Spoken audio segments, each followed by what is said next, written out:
നമ്മുടെ നെന്നുകുട്ടിയായിരുന്നു. അപ്പോൾ അവൾക്ക് ഭയങ്കര നിർബന്ധം അവൾക്ക് എൻട്രോ ചെയ്യണമെന്ന്. അപ്പൊ പിന്നെ ഞങ്ങൾ വിചാരിച്ചു എന്നാൽ ഒരു ചേഞ്ച് ആയിക്കോട്ടെ എന്ന് വിചാരിച്ചിട്ട് അവള് തന്നെ എൻട്രോ പറയട്ടെ എന്ന് വിചാരിച്ചു. അപ്പൊ ഇന്നെന്താണ് നമ്മൾ ഉണ്ടാക്കാൻ പോകുന്നത്? അപ്പൊ ഇന്ന് നമ്മൾ ട്രൈ ചെയ്യാൻ പോകുന്നത് വനില സ്പോഞ്ച് കേക്കാണ്. അപ്പൊ നിങ്ങൾ ആദ്യമായിട്ടാണ് ചാനൽ കാണുന്നതെന്നുണ്ടെങ്കിൽ എന്താ ചെയ്യണ്ടേ? സബ്സ്ക്രൈബ് ചെയ്യുക, ലൈക്ക് ചെയ്യുക, ഷെയർ ചെയ്യുക. അപ്പൊ എന്തെങ്കിലും എന്നോട് പറയാനുണ്ടോ? എല്ലാരും എന്ത് ചെയ്യാൻ പറയണോ? അപ്പൊ നമുക്ക് അധികം ലാഗ് എടുക്കുന്നുണ്ട. അതെ, എങ്ങനെ വാനില സ്പോഞ്ച് കേക്ക് ഉണ്ടാക്കുന്നത് ഭയങ്കര ഈസി ആയിട്ട് ഉണ്ടാക്കാം അല്ലേ? നമുക്ക് എല്ലാരും ഒന്ന് ട്രൈ ചെയ്ത് നോക്കണം കേട്ടോ. അപ്പൊ നമ്മുടെ റെസിപ്പീസ് ഒക്കെ ഒന്ന് ട്രൈ ചെയ്ത് നോക്കുക, എന്നിട്ട് കമന്റ് ചെയ്യുക. അതുപോലെ തന്നെ നിങ്ങൾക്ക് എന്തെങ്കിലും ആവശ്യമായിട്ടുള്ള റെസിപ്പീസ് ഉണ്ടെന്നുണ്ടെങ്കിൽ അതും കൂടെ ഒന്ന് കമന്റ് ചെയ്യുക, നമ്മൾ ട്രൈ ചെയ്യുന്നതായിരിക്കും. പിന്നെ അപ്പൊ ഒന്നുമില്ല. അപ്പൊ നമുക്ക് വീഡിയോയിലേക്ക് പോവാം. ഓക്കെ. അപ്പോൾ നമ്മുടെ വാനില സ്പോഞ്ച് കേക്കിന് നമുക്ക് ആവശ്യമായിട്ടുള്ളത് 1 കപ്പ് മൈദയാണ്. ഈ 1 കപ്പ് മൈദയാണ് ഞാനിവിടെ എടുത്തിരിക്കുന്നത്. ഏകദേശം ഒരു 100 ഗ്രാമോളം മൈദ വരും. ഇത് ഒരുപാട് കുത്തി നിറച്ചൊന്നും എടുത്തിട്ടില്ല. അപ്പോൾ ഫസ്റ്റ് നമ്മൾ ഇതിൽ നന്നായിട്ട് അരിച്ചെടുത്തിട്ടാണ് മാറ്റി വയ്ക്കുന്നത്. അപ്പോൾ അതിന് വേണ്ടിയിട്ട് ഒരു അരിപ്പയിലേക്ക് ഇട്ട് കൊടുക്കുക. കൂടെ 1 ടീസ്പൂൺ ബേക്കിംഗ് പൗഡർ കൂടെ ആഡ് ചെയ്ത് കൊടുക്കുക. നമുക്കിവിടെ ബേക്കിംഗ് സോഡയുടെ ആവശ്യമൊന്നുമില്ല, ബേക്കിംഗ് പൗഡർ മാത്രം മതി.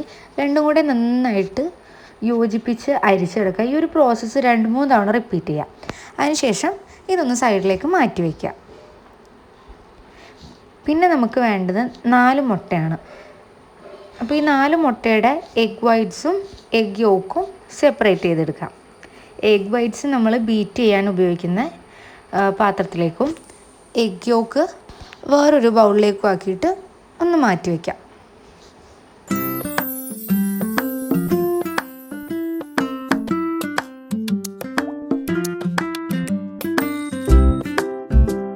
ഇനിയൊരു ഇലക്ട്രിക് ബീറ്റർ ഉപയോഗിച്ചിട്ട് നന്നായിട്ട് ബീറ്റ് ചെയ്തെടുക്കുക.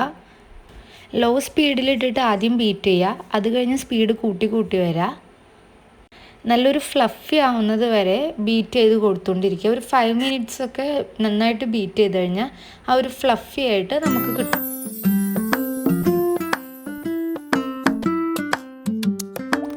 അപ്പോൾ ഇപ്പോൾ ഒരു 5 മിനിറ്റ്സ് കഴിഞ്ഞു. എഗ് വൈറ്റ്സൊക്കെ നല്ല ഫ്ലഫിയായി വന്നിട്ടുണ്ട്, നന്നായിട്ട് പതഞ്ഞൊന്ന് വന്നിട്ടുണ്ട്.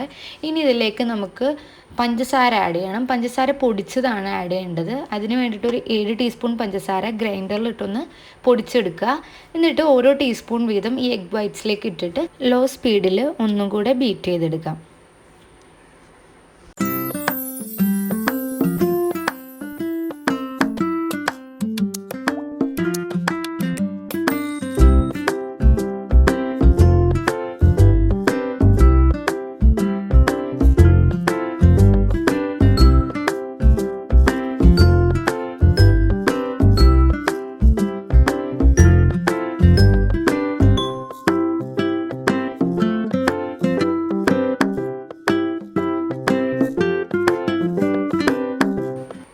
അപ്പോൾ നമ്മുടെ എഗ് വൈറ്റ്സ് ഒക്കെ ഇവിടെ നല്ല ഫ്ലഫി ആയി വന്നിട്ടുണ്ട്. ഇതിൻ്റെ ഒരു കൺസിസ്റ്റൻസി എന്ന് പറഞ്ഞു കഴിഞ്ഞാൽ നല്ല ഫിക്സ് ആയിട്ട് ആ പാത്രത്തിൽ തന്നെ നല്ല ഫിക്സ് ആയിട്ടിരിക്കണം, ഒട്ടും ലൂസ് ആവരുത്. ജസ്റ്റ് ഒന്ന് നമ്മൾ മറിച്ച് നോക്കിക്കഴിഞ്ഞാൽ അവിടെ തന്നെ ഫിക്സ് ആയിട്ടിരിക്കണം. ഇതാണ് ഇതിൻ്റെ ഒരു കൺസിസ്റ്റൻസി. അപ്പോൾ ഇതൊന്ന് ഇനി മാറ്റി വയ്ക്കാം. ഇനി മുട്ടയുടെ മഞ്ഞ ഒരു ബൗളിലേക്ക് മാറ്റുക. എന്നിട്ട് ഒരു സ്പൂൺ ഉപയോഗിച്ചിട്ട് ഒന്ന് ഉടച്ചെടുക്കുക.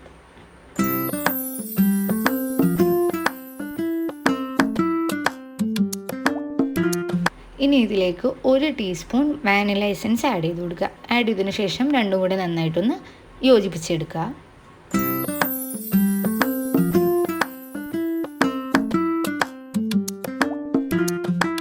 ഇനി ഇതിലേക്ക് ഒരു 2 ടീസ്പൂൺ പഞ്ചസാര പൊടിച്ചത് കൂടെ ആഡ് ചെയ്ത് കൊടുക്കുക. അപ്പോൾ പഞ്ചസാര പൊടിച്ചത് എടുക്കുമ്പോൾ ശ്രദ്ധിക്കുക, നമ്മൾ എഗ് വൈറ്റ്സിലേക്ക് ഒരു 5 ടീസ്പൂൺ പഞ്ചസാര പൊടിച്ചത് ആഡ് ചെയ്ത് കൊടുത്തിട്ട് ബാക്കി 2 ടീസ്പൂൺ അവിടെ മാറ്റി വയ്ക്കുക. നമുക്ക് എഗ് യോക്സിലേക്ക് ഇടാനുള്ളതാണത്. എന്നിട്ട് ഇത് മൂന്നും കൂടെ നന്നായിട്ടൊന്ന് മിക്സ് ചെയ്തെടുക്കുക. ഇനി നമുക്ക് ഇതിലേക്ക് 1/4 കപ്പ് പാലാണ് വേണ്ടത്.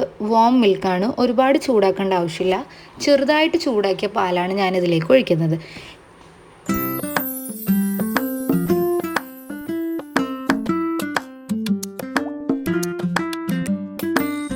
ഇനി ഇതിലേക്ക് ഒരു 1/4 കപ്പ് സൺഫ്ലവർ ഓയിൽ കൂടെ നമുക്ക് ഒഴിച്ചു കൊടുക്കാം. എന്നിട്ട് എല്ലാം കൂടെ നന്നായിട്ടൊന്ന് മിക്സ് ചെയ്തെടുക്കാം.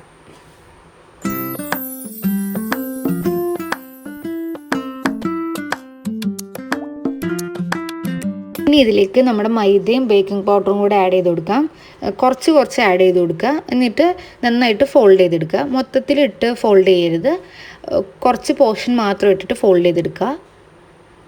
ഇനി നമുക്ക് ബീറ്ററിൻ്റെ ആവശ്യമൊന്നുമില്ല, നന്നായിട്ട് എല്ലാം ഒന്ന് ഫോൾഡ് ചെയ്തെടുത്താൽ മാത്രം മതി.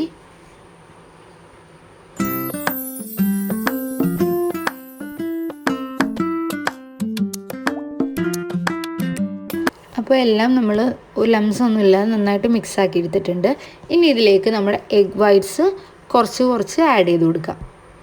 എന്നിട്ട് നന്നായിട്ടൊന്ന് ഫോൾഡ് ചെയ്തെടുക്കുക. എഗ് വൈറ്റ്സിൻ്റെ ഫ്ലഫിനെസ് പോവാതെ ഫോൾഡ് ചെയ്യുക, ഭയങ്കര ഹാർഡായിട്ട് ഫോൾഡ് ചെയ്യരുത്.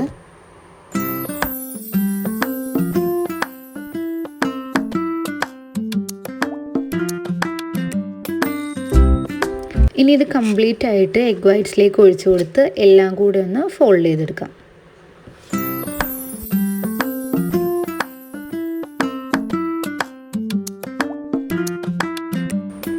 ഈ ഒരു ടൈമിൽ നമ്മുടെ ഓവൻ ഒന്ന് 5 to 10 മിനിറ്റ്സ് പ്രീ ഹീറ്റ് ചെയ്തെടുക്കാം.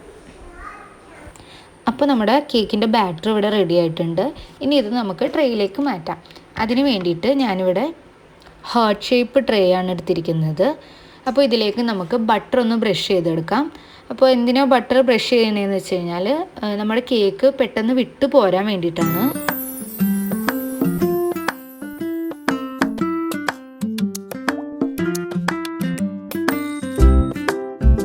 ഇനി നമുക്കിതിലേക്ക് നമ്മുടെ ബാറ്റർ ഒഴിച്ചു കൊടുക്കാം. ഇനി നമുക്ക് നമ്മുടെ എയർ ഹോൾസ് ഒക്കെ ഒന്ന് പോകാൻ വേണ്ടിയിട്ട് ജസ്റ്റ് ടൂത്ത് പിക്കും കൊണ്ടൊന്ന് വരച്ചു കൊടുക്കാം.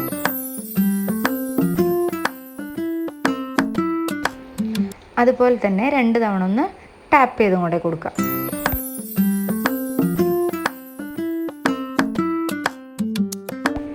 ഇനി 10 മിനിറ്റ് പ്രീ ഹീറ്റ് ചെയ്ത ഓവനിലേക്ക് നമുക്ക് കേക്ക് വെച്ച് കൊടുക്കാം. ഒരു 30 to 40 മിനിറ്റ്സ് ബേക്ക് ചെയ്തെടുക്കാം.